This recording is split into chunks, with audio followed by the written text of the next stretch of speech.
Mga kaprobinsyana, naami diri daghan kayong kapayas nga among gitanom, pero kato siguro usa murag babae pero kini lalaki.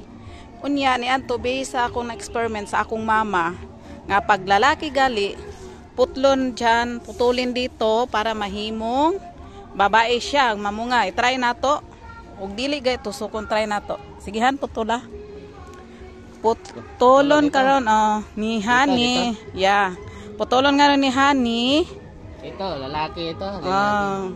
Putulin daw para maging babae. At try natin ng experiment nito. Kung legit ba ang experiment nito. Malaman natin after 5 months siguro. Okay, sige, putulin mo na. Para malaman natin kung kung maging babae ba siya. Kuto ba nang may bunga? Abuwak. Okay, track. Yan. Yan. Yan, pinutol natin. Hantayin natin tumubo siya. Tingnan natin kung maging babae ba siya.